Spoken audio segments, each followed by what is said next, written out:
to the Invincibles podcast. Lee Judge is in the building, and we're here today to discuss Antonio Conte. Yeah. The subject of today's podcast is, should Arsenal be scared of Antonio Conte's Tottenham Hotspur? That's what we're going to be debating today. So going to be interesting to get Lee's take on it, your guys' take on it as well. Also, just before, right, you know, later on we do predictions. Listen, watch him, look at him. We do the predictions for the weekend's games. Of course, after this weekend's another one of bloody international breaks. Yeah. Jesus, how many of them they had this season? It's been unreal, isn't it? September, October, November. Unreal. But I'm going to give you the results of last week because it was the end of the month, right? So whoever took last week would win the month, which means the person who lost has got to put £100 towards that hospitality fund for the other person. And then at the end of the show, I'm going to do like this week's, the new ones that we're going to predict.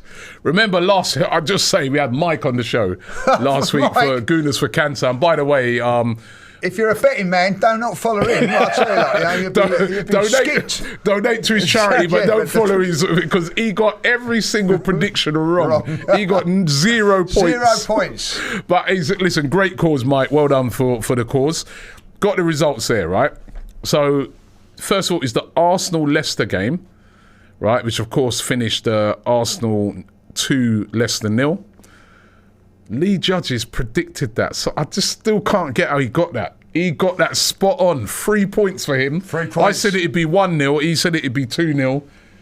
Was that lucky, or did you just feel it? Well, you take it how you want, but I had a little feeling that Arsenal would go. Everybody's saying, "Oh, we won't keep a clean sheet," and I thought, no, I backed our defence, and I must admit, when we was 2-0 up early doors, I didn't think it was going to happen. Got Aaron Ramsdale to thank for that. I tell you, we'll touch on that as well before we get into the Antonio Conte thing.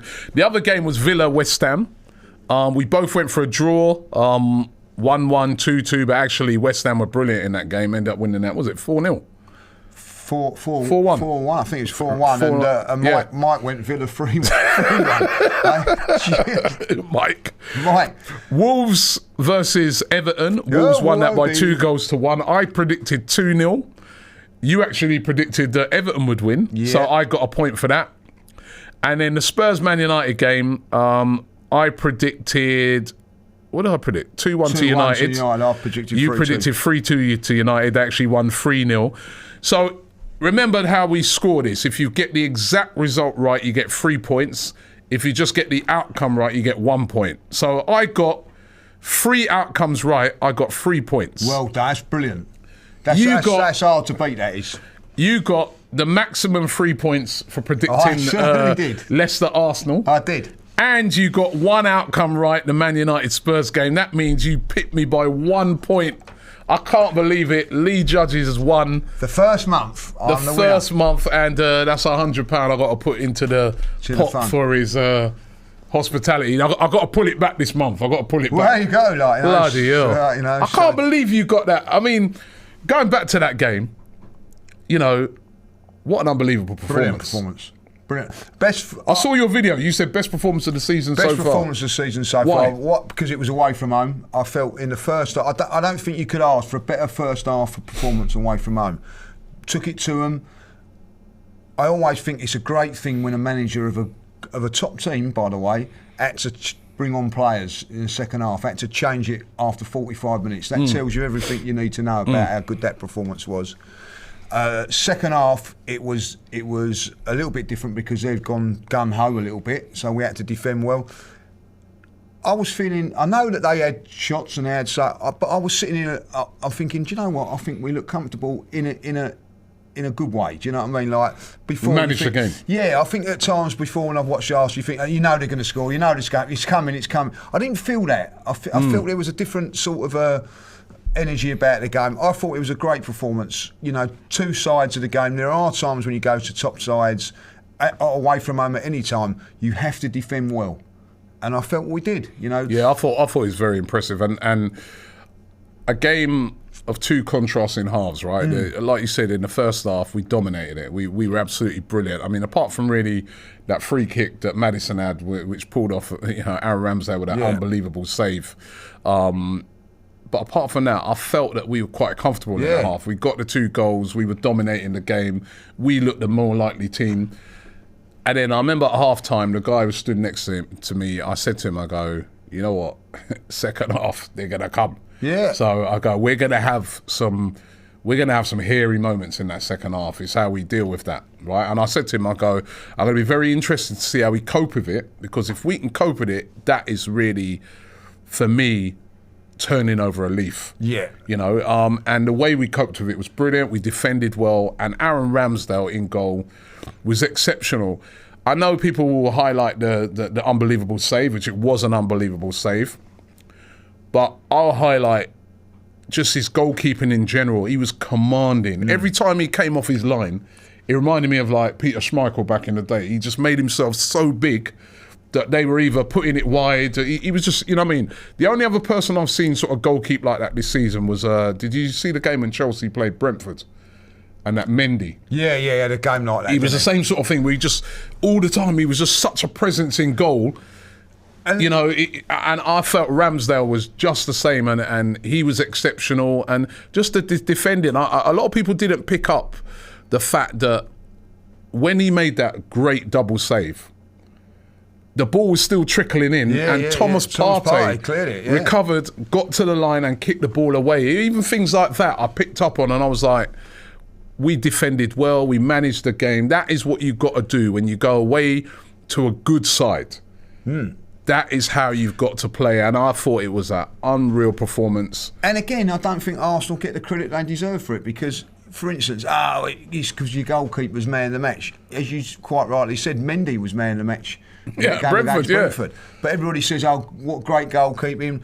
That shows you what a good team Chelsea are and everything like that. With Arsenal, your goalkeeper's had man of the match. Listen, when you go to top teams, it's like if Watford are going to get anything from us against us on Sunday, their goalkeeper's going to have to be the man of the match. That's how it is. You've got to go there and away from it. That's what it is. The one thing, and I'm pretty sure they'll look at it, is that I think that if I'll be honest, he was probably too busy. If I'll be honest, Ramsdale. So there is, even though we won that game, we've got still to improve, because we're going to go to Liverpool. You're up against a team like Leicester. They're a good side, and to be fair, a lot of the shots were long range. You know what I mean? So the defenders. I thought the defence done their job. I didn't see lots of players getting skinned and stuff like that. Remember as well. People got to remember what we're up against, right? You're up against Jamie Vardy. He was kept quiet in that game. So somebody can't tell me that we didn't defend well. When you keep a player of that calibre quiet. When Patson Daka came on, we kept him quiet. We kept Iheanacho quiet. That's a very, very good front three. And like you said, then they threw the kitchen sink at it, and we coped. Because apart from that save from Ramsdale, which was a great save, what other unbelievable save did he have to make? I think it was more that after that, the blocks and making himself big and is sort of craftsmanship in goal. I think sometimes you have to give the other team a bit of credit. Like, Leicester, I think Barnes went through. It was a good little 1-2 on the edge of the box that got them there and all that. The one thing I always said, I was in the studio on Saturday, all I kept hearing from like Cecil on the show before, Vardy, he always scores against Arsenal. Well, this is a different Arsenal now. And he never got a look, he never got a cut, he never got a kick. And that's what I like, and that's what we've got to do. So anybody that comes in here, scores against Arsenal all the time, let's shut that down. We've done that twice now. We did it with Harry Kane, who always scores against us. We did it with Vardy. Exactly. I thought we kept Vardy so quiet in that game. He was anonymous, really. Yeah, he was. And the other good thing about it is, everybody was saying about how good Tielemans is. I think he's a fantastic player. He is. Didn't get in the game on the ball as much. Why? Because we nullified that. Most of this stuff was long range. I think there was a chance Harvey Barnes had that just went wide, but again, Ramsdale will probably have got it, and the free kick from Maddison. But most of their things was long range shots. I thought the defence was good. Ben White again, superb. He's impressing me now. Tomiyasu, excellent. Nuno Tavares, wow, he's playing. I mean, there's talk this weekend that Tierney's available. He's overcome his sort of illness and that, and he's fit and ready to go. The good of be good on the bench. I tell you what, you know. I love Tierney, but how can you drop Tavares? You cannot drop him. He's been brilliant, and don't let him take no throws. That's all I say. You can't take a throw. Do you notice that though? Because he's well liked, he does a foul throw, and no one says anything. He's done a foul throw in nearly every appearance that I've seen. When Bellerin done it, it was like I know war, wasn't it? Like do you know, Lee, you touch on a great point there, and I was saying this the other day. I was saying that if you notice, every game so far this season, even the losses, even the 3 losses that we had right at the start of the season, the fans did not turn on the team. They did not slate them. They did not cut. They weren't happy, obviously, when you're getting beaten 5-1 at City. But I remember I was there at that game at City, and obviously inside you're angry and everything like that. And then I remember at the end of the game, the players came over, and the fans were clapping them and saying, all right. And obviously we were upset, but they never got on the back of the players. There wasn't the moans and groans and stuff like that. And I kind of was in my head, I was thinking, why is this team, even at that stage, why were they getting such a pass? And then I came across my kind of theory is that because we got all these new players and they haven't got the baggage. Right? So it's what you just said there with Nuno Tavares, right? He can get away with a foul throw because obviously he's been playing well as well. But he don't come with a player at the moment, say a Ben White, could make a mistake that leads to a goal, and you'd look on it and say, oh man, should have done a bit better in that area and that. But you're not gonna. Whereas if players in the past, like say a Bellerin, who we've seen make those mistakes for the last 3-4 years, you're like frustrated. You're like, yeah.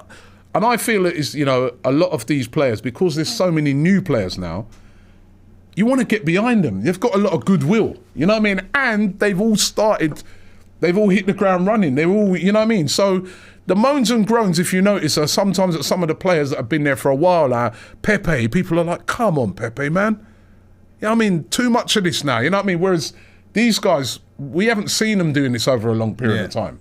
So we're prepared to give them a chance. So there's a freshness to this team, man, that I really like. That's a great point, freshness. And also what I like about it is that there's a a contact between the togetherness between the fans and the player. I don't know if you've seen the Ben White one on Instagram when they're all on the coach singing the Saka and Smith Rowe song.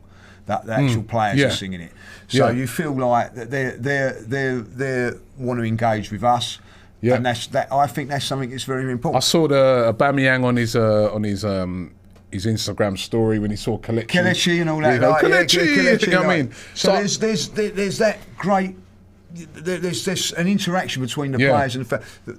I used to go to games, and the players used to walk off the pitch, hardly, acknowledging us. Remember that time at Ozil when Saka had to run after him? And there was all of that. There was a reluctance from the players to do it. And you used to see other teams and you think, a little bit jealous, why can't we be like that? Now we're getting that, you know what I mean? And I think even fair play to Arteta, right? Even when he was getting a lot of stick at the start of the season, he come over. He was there at City, he came over and he's like clapping the fans. He looks like he's saying to the players, go over there and acknowledge the fans. And, I thought, I agree with you. I think that was one of the best performances this season because it's away from home. It was like all the things that normally go against us. Early kickoff. Away at Leicester. Leicester just beaten. Remember, this is a Leicester team on form. They beat United. They, beat Brentford away, didn't they? They beat Brentford away. They scored 4 in the Europa League. Like, they were super confident going into the game. But I felt that Arsenal were really, really good. And long may that continue. I mean, if, continue putting in performance like that. And if you look at our away form last season, it was decent. But I was always looking on it, because you could look on it and say, we went to Leicester last season and we won. But I was like, but there's no fans there. It's a bit different. I want to see what it's like with fans there, how Arsenal are going to react. And they passed the test. Yeah, with flying colours. And I also say, and I'll state this now, away from home, it's so much better when Arsenal are in a yellow kit as well. It's just something about it. It just makes you yellow kit. Yeah, they come out in another, all these silly colours like blue with flashes like Flash Gordon and all that sort of stuff. I'm not having it, you know what I mean? Yellow kit, proper. You know what I mean? Like, so it's the yellow kit that won it. Yeah, well, I think he had a part. Yeah, I do that. Now, listen, it's good weekend for Arsenal, especially after we saw Tottenham get Battered turned again. over. Tottenham get battered. But are they still going to get battered now? Because it's funny because that game was the game between them and Man United was labelled El Sacico. Yeah. Right? The manager that loses the game might get the sack. I think most people thought Oli was the guy that could get the sack. But it was actually Nuno Espirito Santo got the sack. I mean, they were awful in that game. When he took off Lucas Moura, did you see the crowd? And then some guys go, what are you doing? It was so funny, right? But Tottenham got rid of Nuno Espirito Santo and shocked everybody by bringing in Antonio Conte, the guy they were trying to get in the summer, who turned them down because he said, you know, lack of ambition and stuff like that and lack of money, has now gone to them. Now, should we be worried about this? The guy is a serial winner. He won the Serie A last year with Inter Milan. He's won the league, of course, in the Premier League with Chelsea. He's won the league with Juventus. He was a manager of the national team. He's a serial winner. I mean, let's be real right now. Yeah. There was a lot of us who wanted him at Arsenal when it was going wrong at the start of the season. Even me, I was like, Conte would be great at Arsenal. He's at Tottenham now. Are you worried about this? Well, I don't know about worried. It's a game changer. I do believe it's a game changer. First and foremost, the thing I would say about it, a lot of Arsenal fans are, we've got Mikel Arteta, we're never going to be able to get someone like Conte and everything like that. It just shows you can. You know what I mean? If Arsenal wanted Conte, they could have got him. Money talks. Yeah. Money talks, And they are paying him a lot of money. They're paying him a lot of money. So, 20 million? 20 million for an 18-month contract? That's the first thing. When people turn around and say, we're never going to get like when I was saying about Conte, people were going, it's a dream to get someone like that. I've always said that Arsenal is Arsenal, you know what I mean? If Arsenal would have knocked on his door, he would have come, you know what I mean? And now it's proved that he has, because Spurs have got him. I think it can inspire Arsenal, and I'll tell you why it inspires Arsenal now, because I think that because of that attitude, like, we can't get an elite manager, we've got to stick with Mikel. If Mikel doesn't do the business, now we know that you can go out there as a football club and get the best. You know what I mean? So I see it from that point of view. Listen, from Spurs' point of view and from that, on Saturday evening and Sunday, that I'll see a few of my old Spurs, they was down as anything, right? You know what I mean? It was all, they weren't putting the league table up on the WhatsApp groups and things like that because it was and they was worried. By Monday morning, or Monday afternoon, they was all cock-a-hoop again. That's how big a deal they're all gassed. You're all gassed because they've got him. I'm not going to lie, I never wanted Mourinho for whatever reasons of him and everything like that. But I honestly, I would have took Conte. After that game, I would have been very, very pleased if he'd have come to Arsenal. So I am worried from that point of view that he's an elite manager. I think he's in the top 4 managers in the world at this moment in time, and they've got him. But I will say this, and I say this to anybody that Spurs fans watching them, like, you know what I mean? They've got Glenn Hoddle was a good coach. Remember, he was doing really well at Southampton, like, you know what I mean? And it didn't work out. Look at Mourinho. He's won everything. At every club that he's gone to, apart from one. So, if anybody can ruin a managerial's legacy, Tottenham Hotspur Football Club is the one. Hopefully. I mean, listen, I was shocked. I was shocked to see him go there because, as I said, he didn't go there in the summer. I thought he'd probably. I mean, I heard a couple of, Saeed and that United fans, right? And the other night they were saying, the Arsenal fans must be really miserable because Conte's gone to Tottenham. I'm thinking, no, hold on. United fans are miserable because United now know that they're stuck with Oli, right? If anything, I think if he went to Man United with the players that they've got, I'm thinking, wow, they could win the league, right? Because you saw the difference Thomas Tuchel, another elite manager, has made when he's gone to Chelsea and how he's brought around that turnaround. But I don't know what it is, right? Maybe I'm being a bit stupid here, but I'm not worried by it. I'm not worried by it. I know he's an elite manager. I know he's a top manager, but I think Tottenham at the moment in such a mess. I don't know, man. It's almost like deja vu for me. Like, Mourinho was there. And when he came in there, I'm thinking, I know it's all going to end up. I know it's all going to end in tears, but Mourinho will win them a trophy before he leaves. And he, like you said, he didn't. He didn't win them a trophy. No. So I'm looking at it and I'm thinking, more or less, it's the same sort of team. They brought in a couple of players. But I don't know. I think Conte, I'm surprised he's taken that job. I mean, he's only taken it for 18 months as well. I am surprised by that. I'm surprised that he probably didn't wait, probably for Man United. Listen, how I see it, when Man United fans say everything about what they're saying is, I think at this moment in time, one place in the top four is up for grabs. Yeah. Right? But if Conte would have gone to Man United, sealed. Yeah. Sealed. The reason that Man United are in that is because of Ollie, and no disrespect to him. That's what I feel it is. Ronaldo's getting him out of trouble every now and then. Every week. So I do feel that. Now, I feel it would have been a massive coup if Man United had got him. With Conte going to Tottenham, is it going to guarantee him a top four or get into winning the league? No, I don't think it is. But what it will do, it will galvanise them. It will make them a better side. There's no two ways about this. But then I look at it on the flip side, say like with Harry Kane, all of a sudden Harry Kane says, "Oh, I want to stay at Spurs now," and that's the rumour. If that's the case, well, what does that say about his last 4 months at the football club? And what does that say about the respect of another human being in Nuno, that he's what has he done wrong? So there's problems inside Tottenham. I don't care what anybody says. Harry Kane, for instance, I think is a top player and the ultimate professional. He certainly hasn't been over the last few months. So all of a sudden, like Conte going to come, he's going to be there, and if things don't work out in a few months, he's going to down tools again.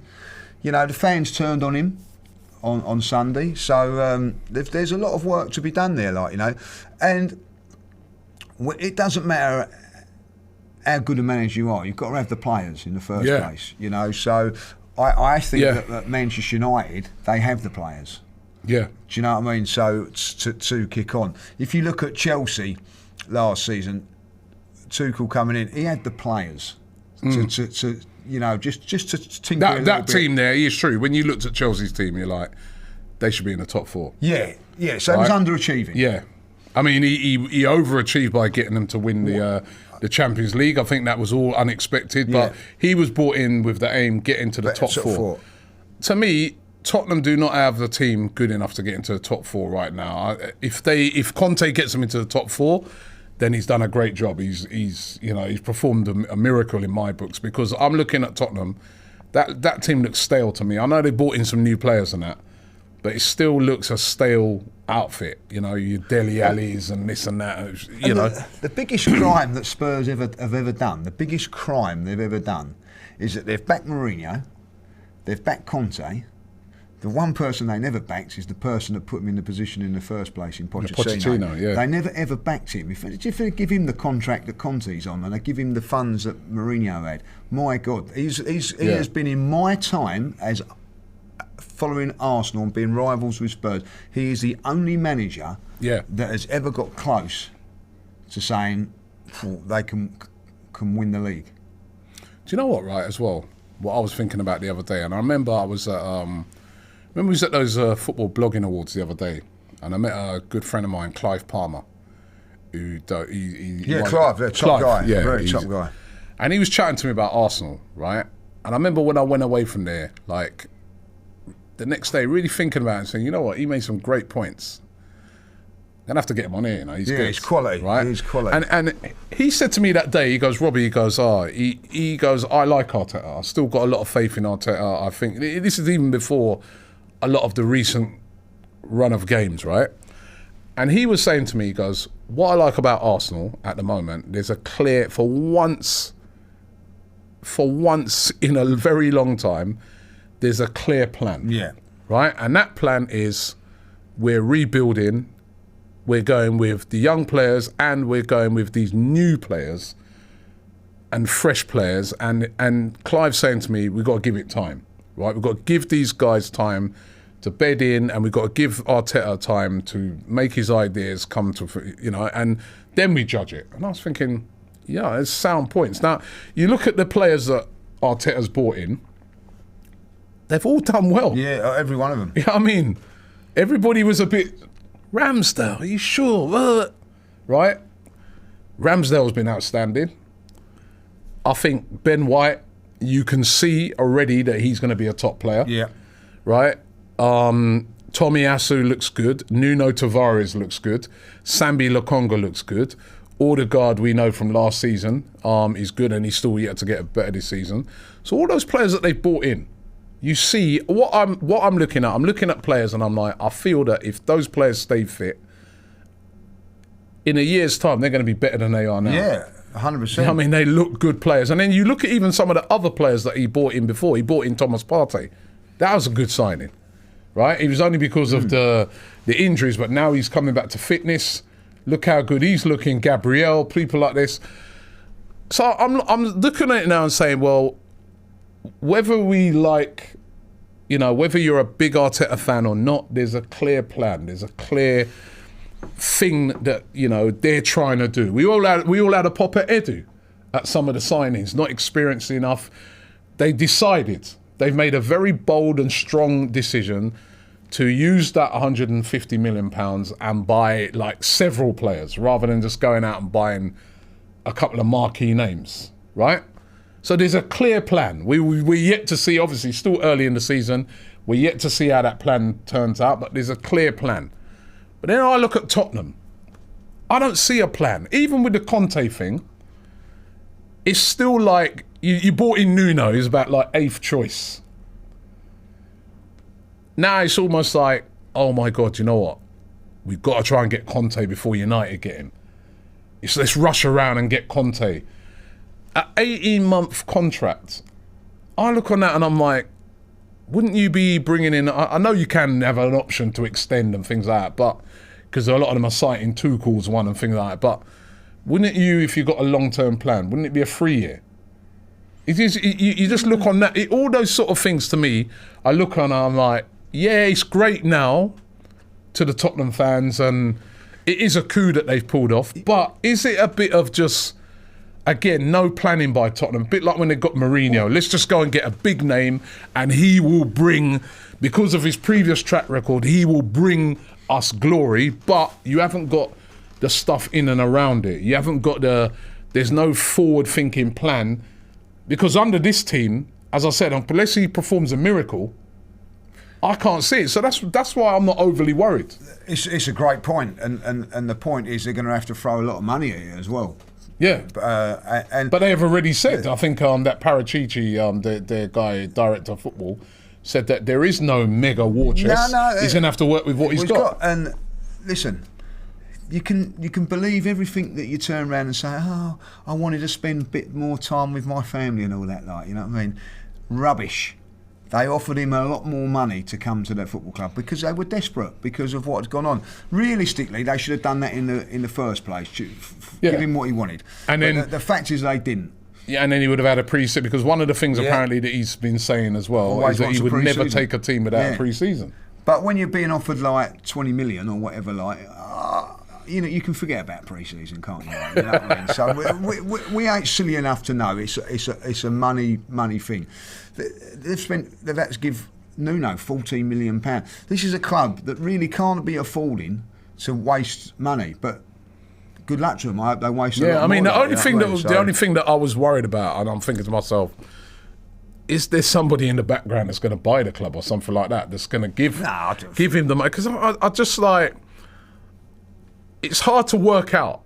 Well, actually, no. I think you've explained it. He's just like, he just wants to get back into management. He gets back in there, he gets in at a big thing. And listen, if it works, he's brilliant. If it don't work, they go, well, it's Tottenham, you can move somewhere else. I don't think it will affect him either I don't way. think it would affect him. I think he's calculated that as well. And I've got it on an extremely good source. I can't say who it is, right? But I'll tell you afterwards.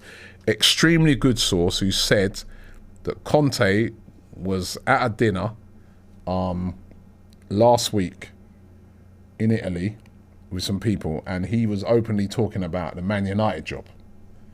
And so it's quite a shock to these people that he's gone to Tottenham. So that's what I was thinking, you know. But the money's better. The money's better. Now, how I see it now, the Conte thing for me, is that I wanted Conte at Arsenal. I don't go, you know. Yeah, we're not hating. He's an elite manager. He is. And I feel that with an elite manager, and I still believe this, Arsenal could be so much better with an elite manager than Mikel. But what it has done for me over these last couple of days, I've said, it has now got to work for Arsenal and Mikel, because there's no... It puts Mikel Arteta under a lot of pressure, doesn't it? But why it puts him under pressure, from my point of view now, my stance has changed. I desperately now want it to and need it to work for Mikel, because we haven't got that fallback now of getting an elite manager. Yeah, because if it goes, if like, you know, that unbeaten run turns into a run of games where there's quite a lot of defeats and stuff like that, the first thing that's going to be levelled is we could have got Conte. So what you said right at the start, where you said, look, it just shows that if we really wanted to, we could have got Antonio Conte. Yeah, and so for me now, the goalposts have changed. We have now got to get behind Mikel, and because it's for the sake of the Arsenal now, like, more than anything else, is that we've got to really like believe in what he's going to do and whatever. Yes, there will be a couple of defeats along the road, and for me, it's massively important that he goes and nails it against Watford on Sunday, because we've got Liverpool the next game. The chances are, if I'll be honest, Spurs now, with all what's gone on, will go up to Everton and win, because Everton. Remember Spurs, you know. Despite all the doom and gloom there, they're not that far off. No, that's what I'm saying. They're still only like 5 points off the top four. Unfortunately, if they go and beat Everton, they're only 2 points behind us. Yeah, so, they will go above us at Liverpool. Yeah. I can't see us winning at Liverpool. They've got a run of games after this which are very winnable, where we've got some tough games. So we're going to have to accept that. I think that they'll be above us in the next few weeks, but then we've got to keep believing in the faith now. And they've got. Listen, there's no denying it. They pulled off a coup. Yeah. Daniel Levy has again pulled off a coup, but he's done it before with Mourinho. That was a coup. Nobody thought Mourinho would be there, and so, you know, the other thing I want to ask you is this, actually. When we talk about managers now, style of play, because Antonio Conte is not. We know Spurs. Their fans, a bit like our fans, they like free-flowing attacking football, right? Antonio Conte is not a free-flowing attacking football guy. If you look at his style of football, it's very pragmatic, it's very defensive, it's very structured. Now, it's like with Mourinho, they hated his style of football, they hated Nuno's style of football. You know, I was thinking, again, when you're thinking about the manager for your club, I mean, Tuchel going to Chelsea, and he's quite defensive and structured, but they're used to that. They're used to years of Mourinho. Chelsea fans don't mind that. I'm wondering, is Conte's style going to suit? Is my argument always, a lot of people say to me, we should get Simeone at Arsenal. I'm like, would you like that style of football? No. Would that suit Arsenal?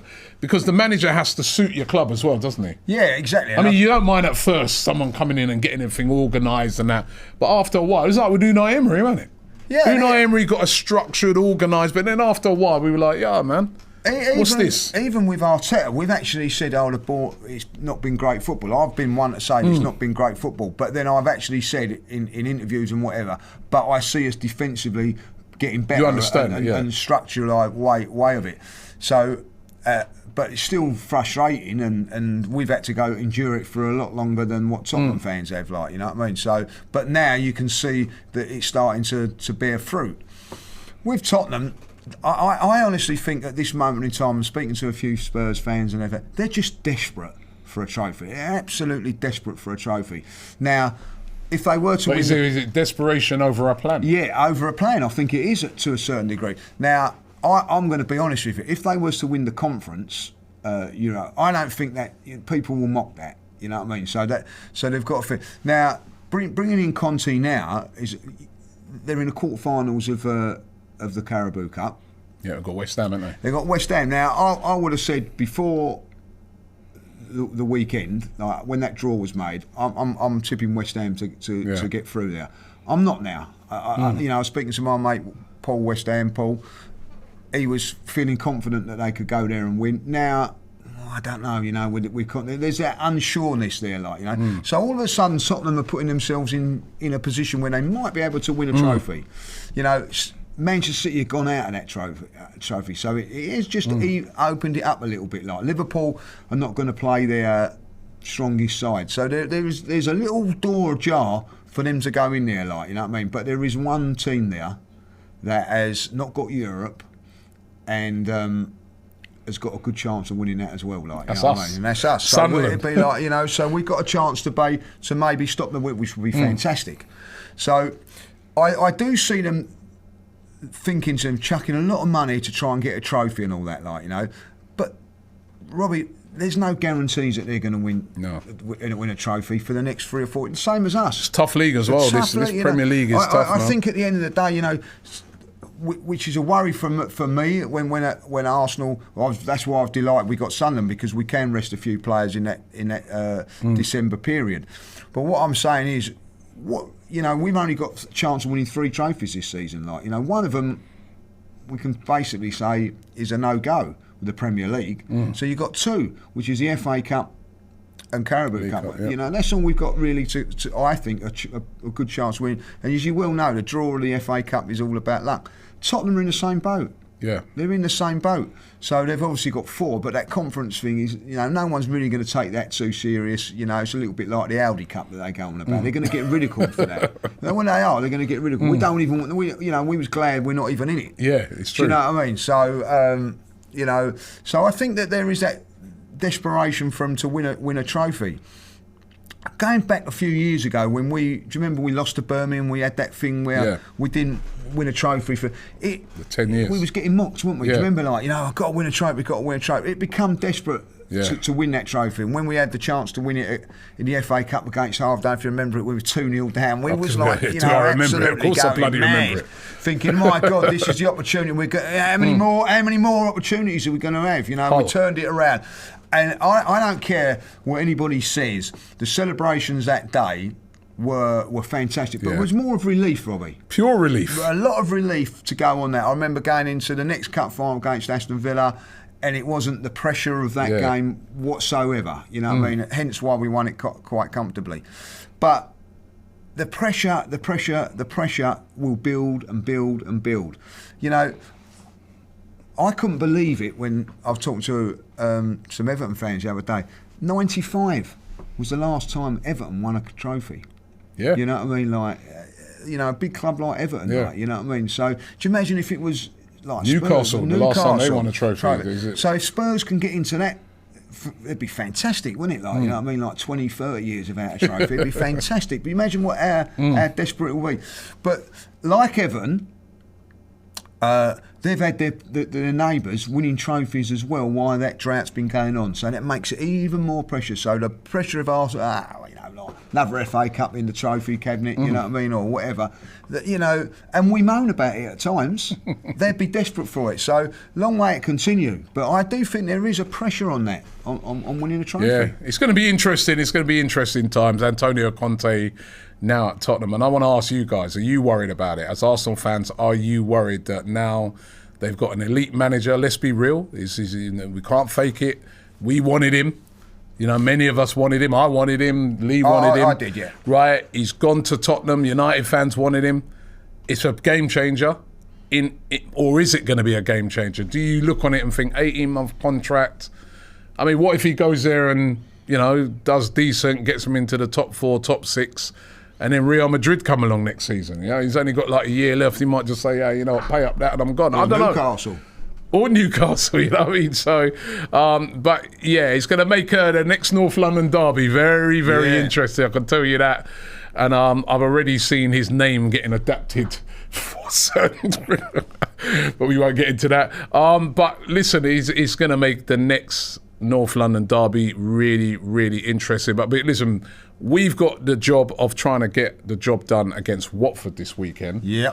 Unpredictable team. They got beaten last week at home, Watford. But previous to that, went away and got a great win at Everton. I think that win at Everton is good for Arsenal because it means that we can't take them lightly. It means that we know that if we mess around against Watford, they can hurt us. We've got to put in a good performance in that. And if we can get a win in that game and go into the international break, like you said, then try and prepare for that Liverpool game. I mean... I'm with you on this. I think this is a massive game. This is a massive game. One, it backs up the brilliant performance against Leicester if we win it. And also it gives us the free hit for the Liverpool game. You know, when I say free hit, you know, you're not expected to go and beat Liverpool, but we could go there without fear.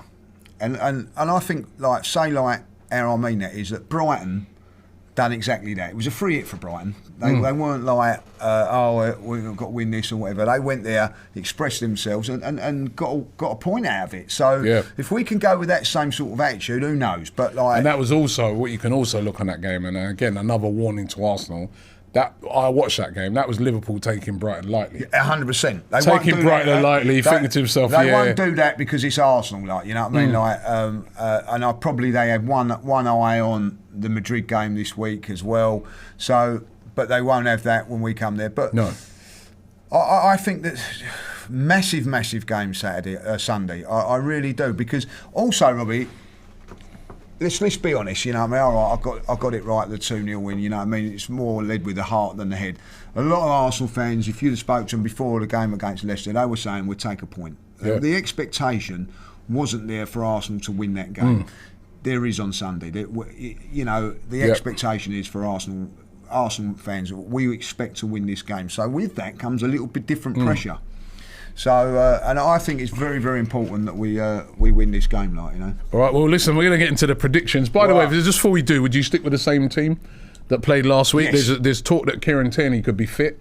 Would you swap out Kieran Tierney, go and get his game time under Scotland, get a couple of games under his belt for them, be ready for the Liverpool game when he comes back. Because the fact that we're even saying that shows how well Tavares has been playing. Well, exactly, and the greatest thing about it is that last season we was counting down the days when Tierney was to get fit. You know what I mean? Like, we haven't got to rush him back now. We haven't got, you know, there's no rush for him to come back. I think that, you know, for me now, if I was a manager, you know, on the bench on Sunday, play a couple of games for Scotland, come back fit and available for the Liverpool game, when we may have to change it a little bit. Yeah. And maybe play Tavares in front of Tierney in that game, just to give us a bit of added protection. So for me, that's what I would do. Same team. All right, predictions.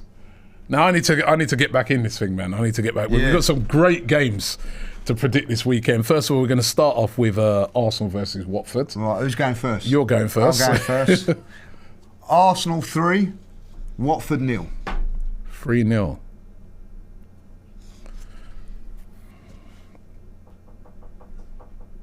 I'll go 2-0. Arsenal 2, Watford 0. Manchester United versus Manchester City. Oh, that's a tough one, isn't it? Do you know what? I ain't been that impressed with City this year, if I'll be honest. Like, you know what I mean?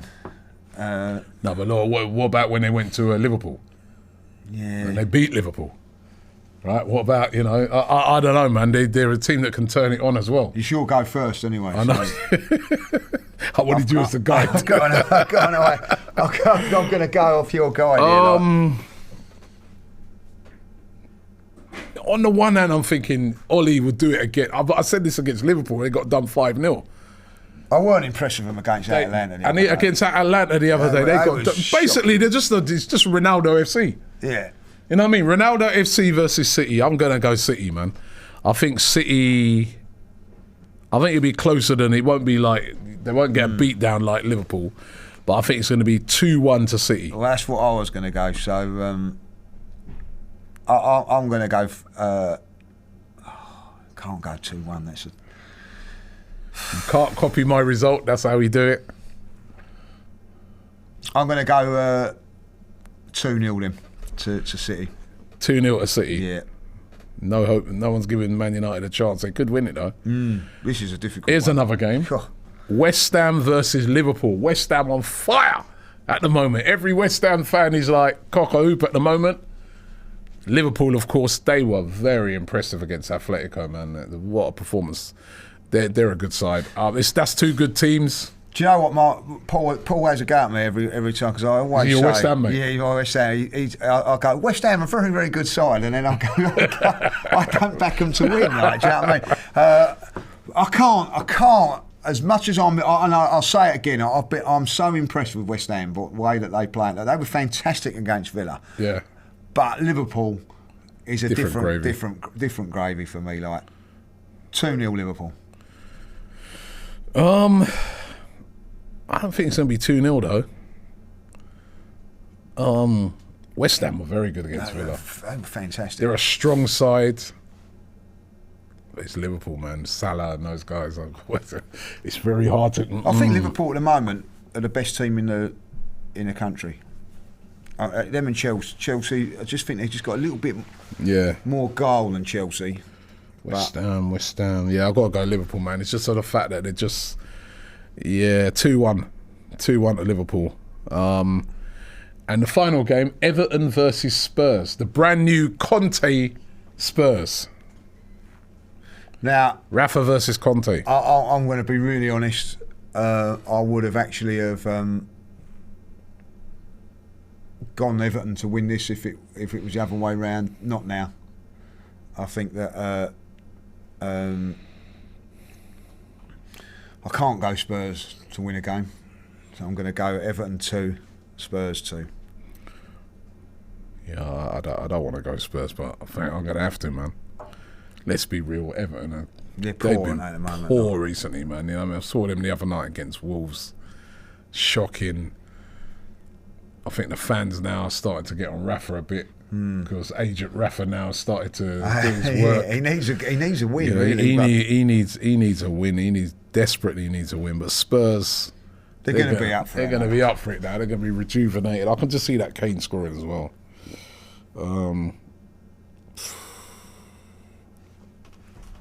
1-1. Stop it, man. I don't want to. Trust me. I just don't want to go for him, man. But you know, what I mean, that is my heart because I do think they will win. Yeah, but I do think that they will win. Yeah, because Everton, you know, they're going to be up for it now. You know what I mean? They're going to be, and the one thing that Conte does bring, he brings a lot of intensity to the team. You know what I mean? So, God. I'll tell you what, all them ones are very, very hard to predict. Great games. As a matter of fact, it's a good opportunity for Arsenal because when you do look at all of those games that we just named there, it's a great opportunity for Arsenal to get a win. It is. It really is because even Everton versus Spurs is not an easy game.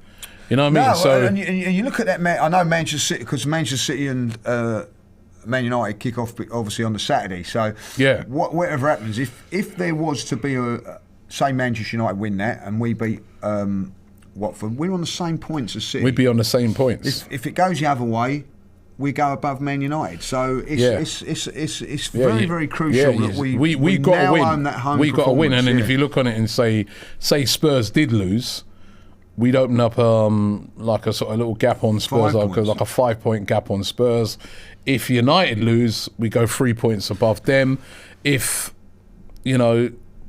City lose, we're on the same points as them. So, it's a massive, it's all about massive, for us. massive, it's all about keeping that run going. There's a feel good factor, right? You know why it's a feel good factor this week? No one's in meltdown over the Conte thing. There's been a few little people who are like, we could have got him. Do you imagine? But nobody's like, you see Arsenal, why did you? No one's in meltdown because they're like, you know what? We're all right with our guy. He's doing all right. And I'll tell you what, I'm on a couple of WhatsApp groups of Arsenal fans. It's true what somebody said on the group the other day was all of a sudden now Arsenal winning games and the momentum's starting to pick up. All of a sudden, positive news coming out of France about Saliba, which wasn't when we was on a bad run. Positive things about certain things, you know what I mean? Like all of a sudden the press just change a little bit, don't they, and start becoming positive, like, you know what I mean, and go pick on someone else, you know what I mean? Yeah. Like, and so, you know, there is some positive sort of stuff. And do you know when you're losing, and that we was feeling really bad, the negative media do feed that sort of stuff that riles you up a little bit more. But now, as you rightly say, if we'd have been in 3 games, say after Man City and they gone and got Conte, we'd have been up in arms. But now we're thinking, well, hold on a minute, you know. I think that it's great that, I know it's only a few games, and that's why I'm not going overboard about Miguel at the moment. But I think fans are starting to think, starting to turn a little bit. Like, do you know what I mean? So, How important now, right? Because I saw a lot of people there at the time, they were moaning about this. When Lacazette celebrated scoring that equaliser, right? And people, what is he celebrating for? And I said at the time, I go, listen, number one, the game's done. It was in the 4th minute when he scored it. And number 2, sometimes it's just about just staying unbeaten. Yeah. And now, and then especially when you see the fact that, you know, Palace went to City last week and beat them. Yeah. You know what I mean? Brighton who the other team we drew against in that, remember that game with the horrible weather? Yeah. Drew with Liverpool. So now all of a sudden you're looking at it and you say, well, you know what? Even those 2 games in that run that we looked at and thought, what the hell? Those should have been the easy wins. All of a sudden, maybe they weren't as easy as we thought they were. I can't believe, right, why anybody would want to criticise another fan for celebrating a goal, whether it's the last minute or what. I just don't get it. I remember. Well, they were saying he should have picked the ball up and went back to the. You know, I mean, you know the game. He picked the ball up and the game finished. You know, I remember. I don't know if you remember it at Bournemouth when we were 3-0 down and Giroud scored. I think it was Giroud. Yeah, I remember. The last kick of the game. People slagging him off. And I think, you know, we're 3-0 down 5 minutes ago. You know what I mean? That's when you want to slag off. Yeah. You know, and. Listen, people having a go at other fans for over-celebrating. Well, I'm sorry, if you want to over-celebrate, you want to under-celebrate, it's your prerogative. Exactly. I can't understand that, like, you know what I mean? And for me, I cheered that goal. Why wouldn't you cheer that goal? I cheered that goal. I didn't go mad. I must admit, I didn't go mad because I was upset. I was upset with the performance that day because remember we were winning 1-0 and then we just fell into our shell. But let's hope that Arteta's learnt from that game because it does appear that maybe we have, and that we are maybe turning a corner. It's a great point. Say if we get top 4 by a point, we get top 4 by a point. That would be the crucial point. Exactly. Listen, sometimes you can't look at games in isolation. No. You look on it and you say to yourself, you know, bigger picture, guys. Yeah, and you know, as I said, now when you see what Palace have done, they've gone on now to go away to City. Remember, they was at our place. We were like, Palace coming here and doing that. They've proven it weren't a fluke, and they've gone to City and won, right? And Brighton nearly beat Liverpool as well. You know what I mean? Had a goal disallowed right at the end there. So maybe we're going to look back and say to ourselves, those games were a lot tougher than we thought. Yeah. They were decent points. And, you know, but I think it's absolutely essential that we beat Watford this weekend. Yeah. We've got to beat Watford, go into international break feeling good, on a winning streak. And then who knows when you go to Liverpool? Brighton went there and got something. Who knows? Can we go there and I'll take a draw at Liverpool right now. I'll take a performance. I'll take it like, you know, do you know what? I'm going to say this now. I'm going to go up to Liverpool for the first time in a few years.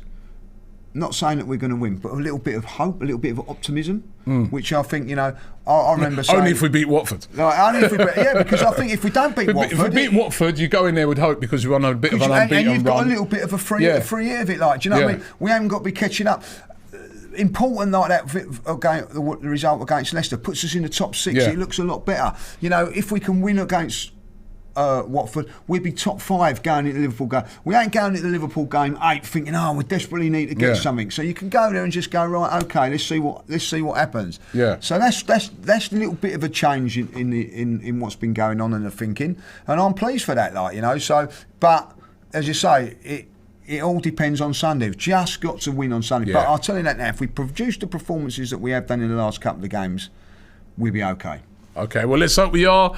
Listen, guys, thank you very much for listening and for watching this podcast. Don't forget you can download it on all the usual formats. The link is in the description. Thank you very much. Don't forget as well, when we come back on the next one, getting the predictions, seeing who's back. Put your predictions in the comments when I say what. Put your predictions in the comments. Well, join in, see what you. If join you in anyway. Mike did, and he got no. Mike, give up, mate. Give up, Mike. But thank you very much, and we'll see you next week for another Invincibles podcast.